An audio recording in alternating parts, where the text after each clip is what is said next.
Lithuania is the most anti-male country on the planet. In Lithuania, men are considered nothing more than disposable slaves. The state does not see them as individuals with rights, ambitions, or personal freedom. Instead, they are treated as property, forced into military service against their will, and subjected to a brutal system that has no place in a modern democracy. And who was responsible for bringing back this barbaric system? Ironically, a so-called feminist, Dalia Grybauskaitė, Lithuania's former president. The same woman who claimed to support equality was the one who reinstated conscription in 2015, ensuring that a young man, and only man, would be forcibly taken from their lives and thrown into military training. It's the height of hypocrisy. A female leader championing equal rights, while supporting a system that punishes men simply for being born male. Dalia Grybauskaitė didn't just talk about equality, she actively supported female empowerment initiatives throughout her career. She participated in several women's rights projects, spoke at gender equality conferences, and promoted policies aimed at advancing women in leadership.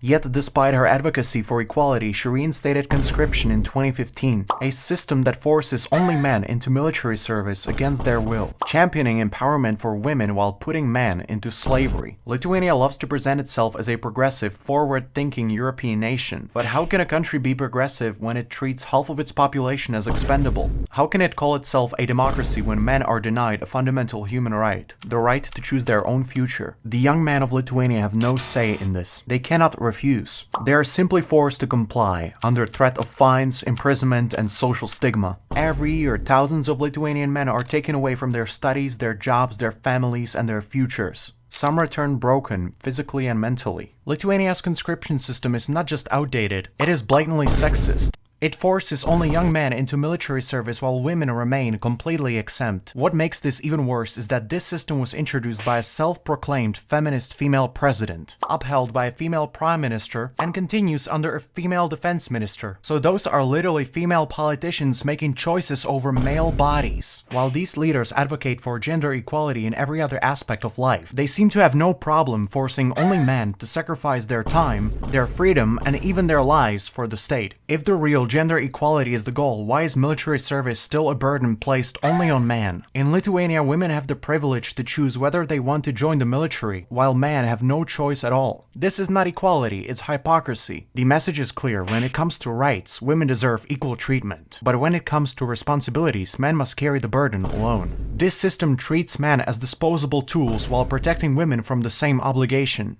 If Lithuania truly believes in fairness, it must stop treating men as second-class citizens. Either conscription should be abolished entirely, or it should be applied equally to both genders. Anything else is blatant discrimination. It's time for Lithuania to stop pretending that forced labor for only half of the population is acceptable. A system where men's bodies are controlled by women's decision is not equality. It is state-enforced sexism. In Lithuania, young men and women are treated completely differently when it comes to responsibilities. While men are forced to spend nearly a year of their prime serving in the military, women of the same age are free to travel the world, enjoy their lives, and build their careers. A young Lithuanian man turning 18 faces the risk of being drafted, taken away from his studies, job opportunities, and personal freedom. Meanwhile, his female peers are under no such obligation. They can go abroad, party, and live life on their own terms. All of that while their male counterparts are stuck in uniform, following orders. This system reinforces an outdated and sexist double standard. In today's world, men and women are supposed to have equal rights and responsibilities. But in Lithuania, men are still treated as disposable, while women get a free pass when it comes to national service. If national defense is so important, why is only one gender forced to sacrifice for it? It's also important to acknowledge that Lithuania's conscription gives women a head start, while men are left behind. Lithuania's conscription system doesn't just force young men into military, it also sets them back in life while their female peers move ahead. While men are spending almost a year in uniform against their will, women of the same age are free to focus on their education, careers, and personal lives. A young woman in Lithuania can go straight to university after high school, get her degree earlier, and enter the job market ahead of her male peers. By the time men finish their mandatory service, women have already gained a year of education, work experience, or even international opportunities. In today's competitive world, this extra year makes a big difference. Men are not only delayed academically and professionally, but also financially. While women can start working and earning money earlier, Men are stuck in unpaid service, losing a year of income and career growth. This setback makes it harder for men to save money, rent a place to live, or start building their future.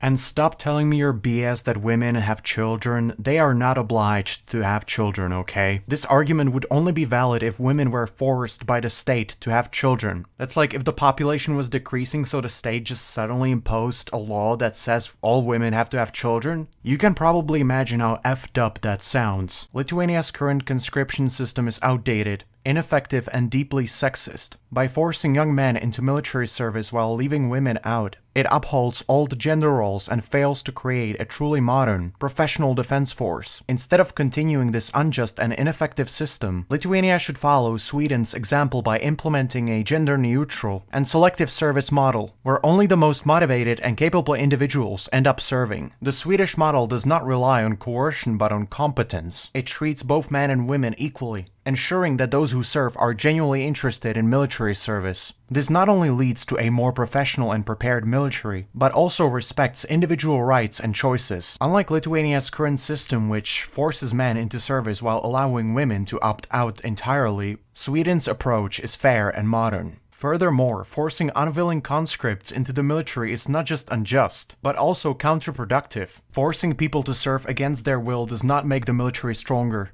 it makes it weak. Training unmotivated conscripts is a waste of resources and creates a defense force full of people who don't want to be there. Lithuania should switch to a system where only those who truly want to serve are enlisted, ensuring a stronger and more capable military. In today's world, national defense shouldn't rely on forced labor. Lithuania must replace its outdated, unfair draft with a system based on skills, motivation, and gender equality. Another thing that I really dislike about the Lithuanian conscription is the fact that most of the conscripts are forced to shave their heads. Just look at this picture. A young Lithuanian man sits in a chair, completely silent as another soldier shaves his head.